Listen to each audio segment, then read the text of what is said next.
Welcome back to class, little sprouts. If you recall, 2 weeks ago I said we'd go over how building in the VAB and SPH works. Well, we are doing that. No big reason why, I just kind of, forgot. So we'll get to that later. For now though, we're going to be taking a look at rovers.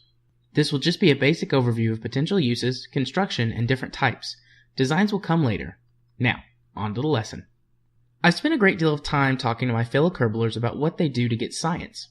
Most of you, at least in our chats, have said that you either send multiple landing missions to a body or use the same lander to hop around and collect science. This will absolutely work, but it isn't the most efficient or safe way to be doing things. The way to do that is with a rover. When probing farther to learn why you don't use rovers, the general sentiment was one of three things. I don't know how to build rovers, I don't know how to transport them, or I don't really know the best way to use them. I will attempt to answer those questions for you guys in this tutorial. Let's actually start with the uses though, as it determines the answer to the other two questions. What can you actually do with a rover? Well, a lot of things depending on mods and gameplay style, but in the Bone Stop game you can still do plenty.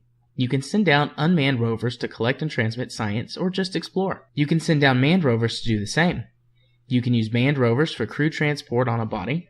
You can use them as fuel tankers, mobile labs, delivery vehicles, and for rescues.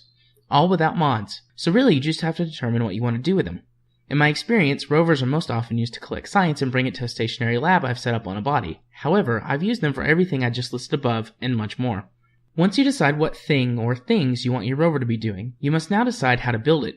First off, you want to build them in the spaceplane hangar. Mirror, symmetry, and horizontal construction are your friends here, since basically you're building a space car. The next thing you have to determine is manned or unmanned, as each has basic design philosophies you have to take into account. The final thing you must consider is propulsion. In the very early science and career game, you have the ability to build rovers with landing gear, but no way to drive them around. On an atmospheric body, you can easily use jet engines to drive around, and in fact, that's a great way to get some cheap early game science on Kerbal. However, when you land on the Mun with landing gear and a jet engine, it just won't work. Rocket fuel is another option, but it has nowhere near enough delta V and is very heavy. RCS rovers are actually quite usable on Minmus, Ike, and other lower gravity bodies, so that's a viable propulsion method in the early game. Even when you get powered rover wheels, you still have choices over what to use. The Rovamax M1 is a pretty good all-rounder. They have decent speed, can carry a decent amount of weight, and don't break too easily. The fact that you get them first is pretty nice. The Rovamax M2 are wheels designed specifically for small unmanned rovers and are slower and less durable. The Rovamax XL3 are stupidly large wheels that for most people are unnecessary. They are large, slow, but very durable wheels that are mostly for mobile bases or mining rigs.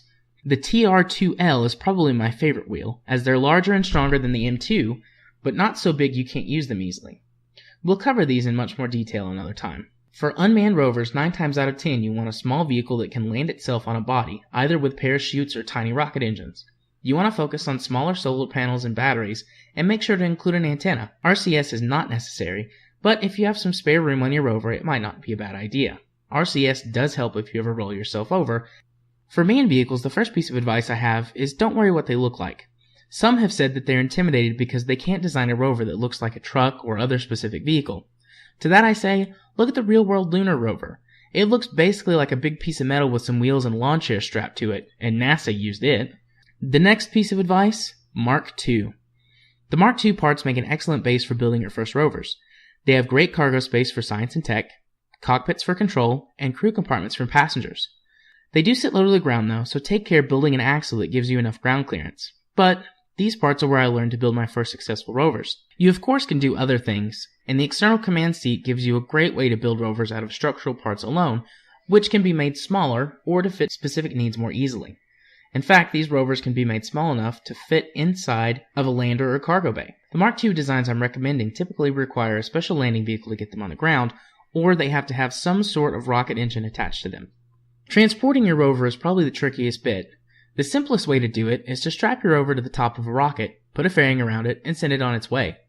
In fact, I think that's what I recommend to newer and even mid-level players. That method is always viable, and in fact, I just recently launched a rover to the Mun that way in my career save. The other way to launch them is to put them inside of a cargo bay of some sort. This one is more difficult, as it requires you to first fit the rover inside the cargo bay, and then it means you have to build a vessel to deploy the rover and return it. Shuttle and spaceplane basics will come another day, but I recommend avoiding this unless you're a more experienced player. How you attach them to a fairing or cargo bay, though, is up to you. Using a separator of some kind is the easiest, but then you can't recover it that way without a grabber claw.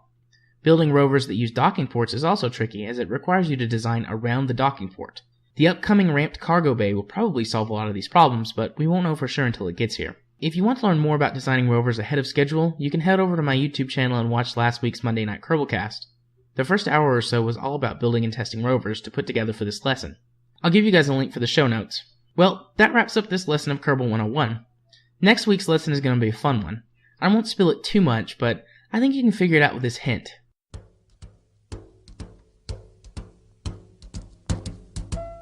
Fly me to the moon, let me play among the stars, let me see what spring is like on Jupiter and Mars. In other words...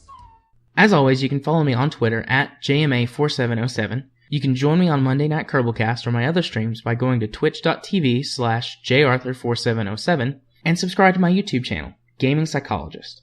Until next time, J. Arthur, signing off.